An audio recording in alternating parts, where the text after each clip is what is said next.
Hi friends, welcome to my KSY inform YouTube channel. ಯಾರಾದರೂ ನನ್ನ ಚಾನಲ್ನ ಸಬ್ಸ್ಕ್ರೈಬ್ ಮಾಡ್ದಲ್ಲಿ ನೋಡ್ತಾ ಇದ್ದರೆ ಪ್ಲೀಸ್ ಒಂದು ಸಬ್ಸ್ಕ್ರೈಬ್ ಮಾಡ್ಕೊಳ್ಳಿ ಆಯಿತಾ.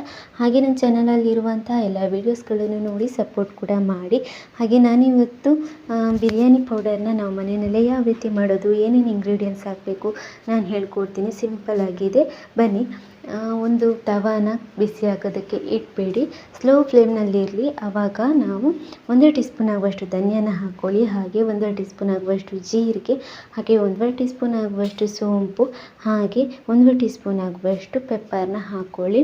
ಹಾಗೆ ಒಂದು 10-15 ಲವಂಗ, ಹಾಗೆ 1-2 ಜಾಪತ್ರೆ, ಹಾಗೆ ಇದಕ್ಕೆ ಚಕ್ಕೆ ಒಂದು 4-5 ತುಂಡು ಚಕ್ಕೆ. ನಾನಿಲ್ಲಿ ಸ್ವಲ್ಪ ಮಾಡ್ತಾ ಇರೋದು ಅಷ್ಟೇ. ನಿಮಗೆ ಜಾಸ್ತಿ ಕ್ವಾಂಟಿಟಿಯಲ್ಲಿ ಬೇಕು, ಜಾಸ್ತಿ ಡಬ್ಬದಲ್ಲಿ ತುಂಬಿಸಿ ಬೇಕು ಅನ್ನೋದಂದರೆ ಇದರಲ್ಲಿ ಸ್ವಲ್ಪ ಜಾಸ್ತಿ ಹಾಕ್ಕೊಳ್ಳಿ ಅಷ್ಟೇ.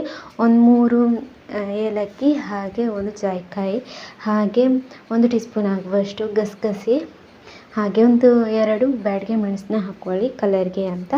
ಇದನ್ನು ಚೆನ್ನಾಗಿ ಸ್ಲೋ ಫ್ಲೇಮ್ನಲ್ಲೇ ಒಂದು 5 ನಿಮಿಷ ಫ್ರೈ ಮಾಡ್ಕೊಳ್ಳಿ. ಅದಾದಮೇಲೆ ಒಂದು ತಟ್ಟೆಯಲ್ಲಿ ಹಾಕಿ ತಣ್ಣಗಾದ್ಮೇಲೆ ಇದನ್ನು ನಾವು ಪೌಡರ್ ಮಾಡ್ಕೋಬೇಕು. ಬಿಸಿಯಾಗಿದ್ದಾಗ ಪೌಡರ್ ಮಾಡಿಟ್ಕೊಂಡ್ರೆ ಜಾಸ್ತಿ ದಿನ ಇಡೋಕ್ಕಾಗೋದಿಲ್ಲ. ಹಾಗಾಗಿ ಮಿಕ್ಸಿ ಜಾರ್ಗೆ ಹಾಕುವಾಗ 1-2 ಪಲಾವ್ ಎಲೆ, ಹಾಗೆ 1/2 ಟೀ ಸ್ಪೂನ್ ಆಗುವಷ್ಟು ಅರಿಶಿನ ಹಾಕ್ಕೊಂಡು ಚೆನ್ನಾಗಿ ಪುಡಿ ಮಾಡಿ ಇಟ್ಕೊಂಡ್ಬಿಡಿ ಅಷ್ಟೇ. ನೀವು ಜಾಸ್ತಿ ಕ್ವಾಂಟಿಟಿ ಮಾಡಿ ಹಾಕ್ಕೊಬಹುದು. ಡಬ್ಬದಲ್ಲಿ ಹಾಕಿಟ್ರೆ 1 ವರ್ಷದವರೆಗೂ ಹಾಳಾಗಲ್ಲ. ಇದು ಬಿರಿಯಾನಿ ಅಂತೂ ಸೂಪರಾಗಿ ಬರುತ್ತೆ. ನೀವು ಮನೆಯಲ್ಲಿ ಟ್ರೈ ಮಾಡಿ.